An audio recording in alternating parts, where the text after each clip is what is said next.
What's up, girlies? Welcome to the first episode of the Pozer Press, your new weekly blast beat of metal news for the girlies to enjoy, made by the girlies. Today, I'm going to be talking to you about retirements, protests, and a new band that I think you are going to love. So buckle up, because this is going to be fun.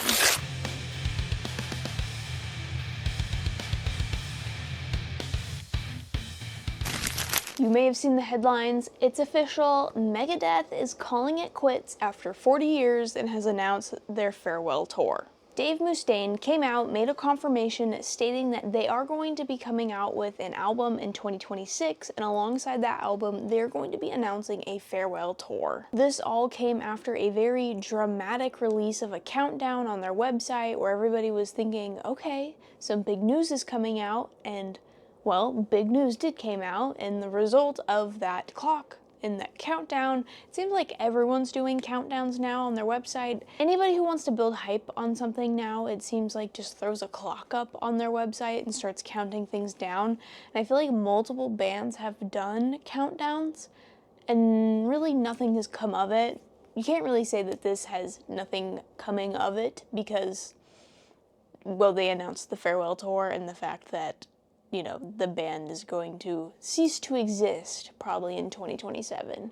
However, we have seen time and time again bands announce, we're calling it quits, we're going on our farewell tour. Remind me in post-editing to make a list of bands that have gone on farewell tours more than once, because I'm pretty sure there's going to be a pretty long list. Megadeth as a band has been kind of a cornerstone, especially in the thrash metal genre, and part of me wants to say, you know what? Pop off, guys, announce your retirement, and just kind of fade off into the sunset.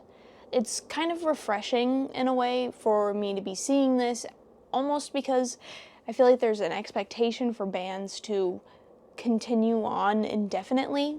Like, there is no separation from the band and the artist is now almost shackled to this infamy they have with this band and will continue to kind of run the image of the band into the ground. Because we have seen that with bands coming out of retirement time and time again, and you can't even tell what the lead singer is saying on stage, and then you go and you see it, and then you're like, ooh, I didn't need to see that, and I'm gonna go now. They also did end up stating something along the lines of, don't be sad at this announcement, be happy for us. And I agree, because there's nothing worse than watching a band that you've loved and you've grown up with and you've kind of developed your musical tastes around it, kind of run themselves into the ground.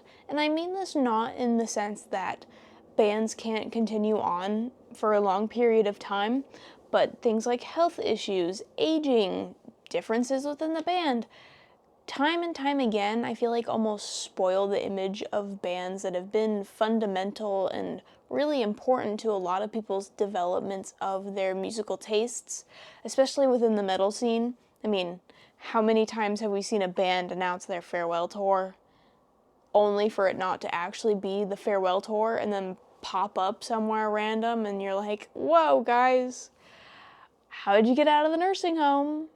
Pop off, but run a clip.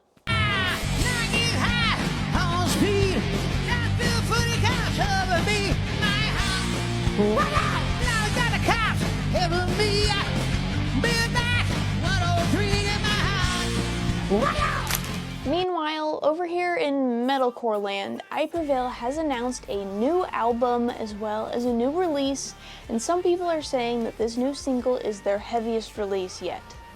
Granted, someone always says that about any release. I mean, people were calling the new Sleep Token album their heaviest release yet. Be so for real.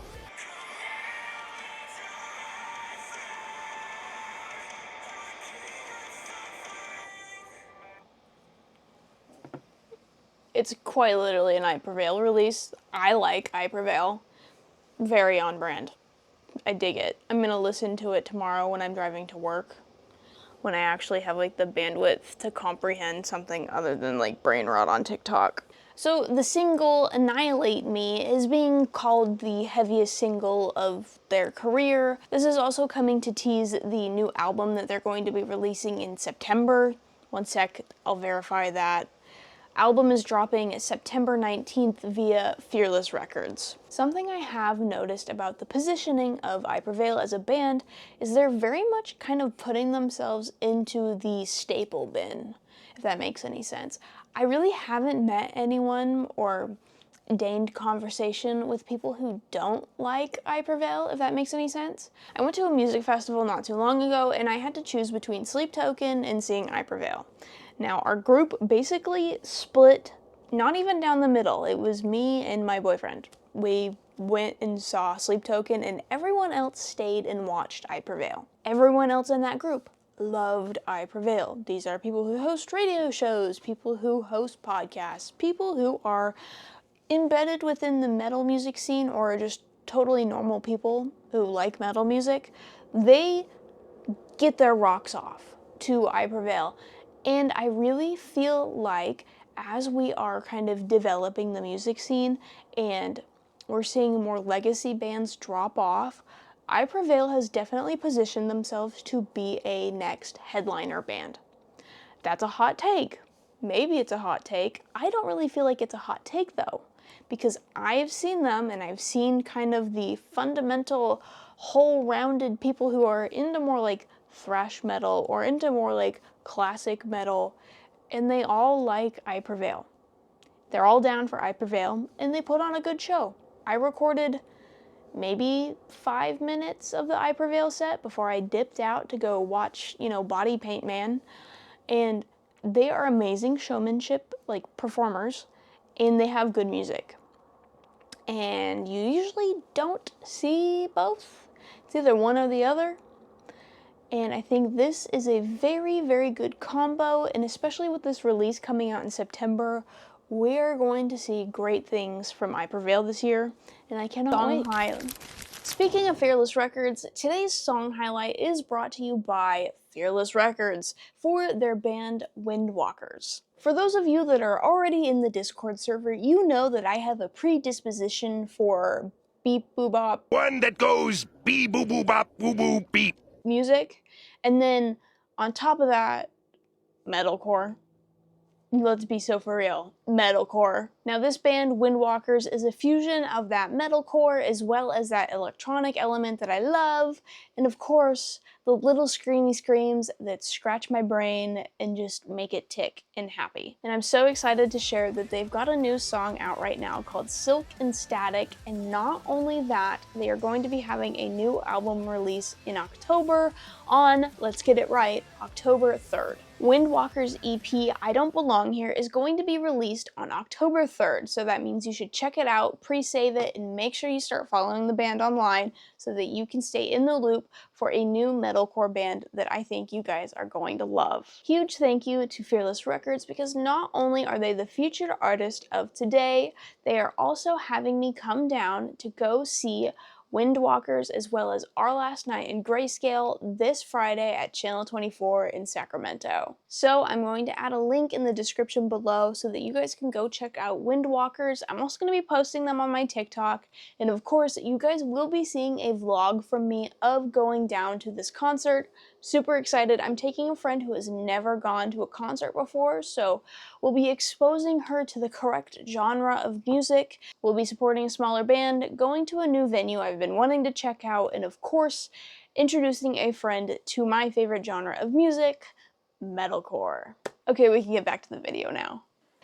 This specifically, I saw the headline and I was like, you've got to be so for real. Somebody's punking me right now, because not too long ago I was making a video about Marilyn Manson getting his show canceled in the UK because of protests against him as an artist. Okay, well, somebody literally decapitated a cow and left it, let me read this, left a severed cow's head on the steps of a cathedral to protest Marilyn Manson's performance at a state fair in Mexico. Oh! Now, I know I'm gonna butcher this, So sorry. The San Luis Potosi State Fair had their booking of Marilyn Manson, and obviously with Marilyn Manson comes backlash. It's kind of standard now. Anytime the dude gets an announcement of a concert being anywhere, or just him in general, there is backlash because of the allegations that were made against him. The governor did defend Marilyn Manson playing at the state fair, saying that it was like a freedom of expression. Of course, people protesting that didn't really care. They launched a petition, it got like 6,000 signatures, and then obviously things got heated, the tensions were getting high, and it escalated, and apparently it escalated to the point of cutting off a cow's head. However, rolling this all back a second, that's very on brand for Marilyn Manson. Like, let's be so for real, I would not be entirely surprised if there was some kind of like collusion here for headlines of this, because the man thrives in, infamy regarding controversy. So what's one more headless animal in the grand scheme of the metal scene? The other side of me is also just kind of wondering what the thought process was here. I don't really see what a cow has to do with Marilyn Manson. Also, where'd they get the cow? Did they get it from a butcher shop? Was it their cow? Did they, go into the butcher shop and say, hey, you got a cow head? Was it skinned? Was it I think what I'm really rolling back to is wondering if this was a butchered cow or if they quite literally just got, like, a cow. How does one obtain a cow head?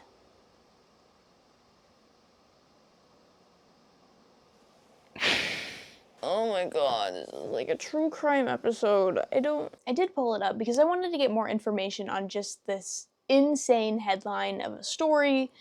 Ricardo Gallardo Cardona, the governor of Mexican state San Luis Potosi, booked Marilyn Manson for a free show at the annual state fair that typically has around 205,000 people for August 10th. So the date's already passed. This has already happened, people. News to me, I'm behind the ball. There's been protests from, typical just your average Joe feminists and religious organizations because Marilyn Manson typically, kind of ticks the boxes of pissing off a lot of people. And it seems like one of the biggest things that people were saying is that Marilyn Manson really isn't a family-friendly performer to have at an event, which, yeah, why would you have him at a state fair? Now, Cardona did tell Billboard Espanol that he booked Manson as a defense of the freedom of expression and with the intent of helping the central Mexican state overcome the cultural lag that has kept the state out of major concerts for decades, largely due to, in his opinion, conservative mindsets that has demonized hard rock for years. Okay. Maybe the wrong artist to start off with if you're trying to not demonize hard rock. Why would you choose Marilyn Manson? Like, be so for real right now. If I am going to introduce people who don't like metal music or hard rock music to anyone, and they have a conservative mindset,